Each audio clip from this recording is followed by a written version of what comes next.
Видео и истории сгенерированы при помощи нейросетей. Меня зовут Мурзик. На первый взгляд, я самый обычный кот. Моя хозяйка Анна считает меня своим милым пушистым питомцем, но она даже не подозревает, что по ночам я становлюсь настоящим детективом. Мои ночные приключения начинаются, когда все в доме засыпают, а город погружается в тишину. В этот вечер, как обычно, я отправился на свой ночной обход. Все было спокойно, пока я не услышал испуганное мяуканье. Это был мой старый друг, Барсик, уличный кот, который всегда знал все новости города. Барсик, что случилось? Мурзик, еда. В нашем районе начали пропадать коты. Вчера исчез Снежок, а сегодня не вернулся Мурлык. Нужно что-то делать.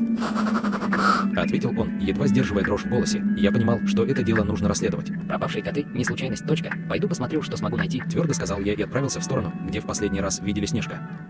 Место, где пропал Снежок, оказалось пустым, но я заметил несколько странных следов на асфальте. Они вели к старому заброшенному дому на краю улицы. Внутри все выглядело заброшенным, но я уловил слабый запах Снежка. Он был здесь. Ты не должен быть здесь. Внезапно раздался грубый голос. Передо мной стоял огромный рыжий кот с шрамом на морде. Это был Рыжик, известный вороватый кот, который часто попадал в неприятности. Что ты знаешь о пропавших котах, Рыжик? Строго спросил я. Я ничего не знаю, и тебе лучше уйти, пока не поздно. Ответил он, отворачиваясь. Но я видел, что он что-то скрывает.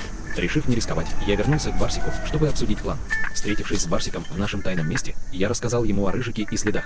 Мурзик, я слышал, что какой-то бизнесмен недавно начал скупать заброшенные дома. Может, это как-то связано? Предложил Барсик. Нужно проверить это. Ответил я, разрабатывая план. Мы решили пробраться в офис этого бизнесмена и выяснить, что он скрывает.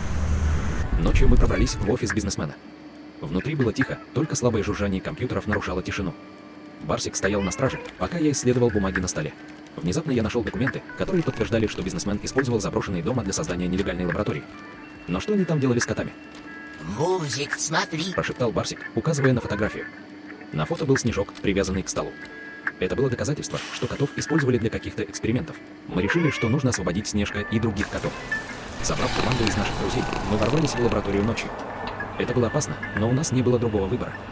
Внутри мы столкнулись с охранниками, но благодаря нашему плану мы смогли обойти их и найти Снежка. Он был слаб, но жив.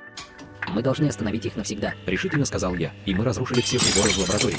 Вернувшись домой, я думал о том, как рассказать Анне о своих приключениях. Но может лучше оставить все как есть.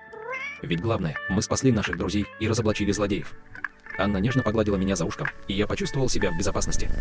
Я знал, что впереди нас ждут новые загадки и приключения, но сейчас я просто наслаждался моментом покоя. Так начинается моя история, история котика-детектива в большом городе.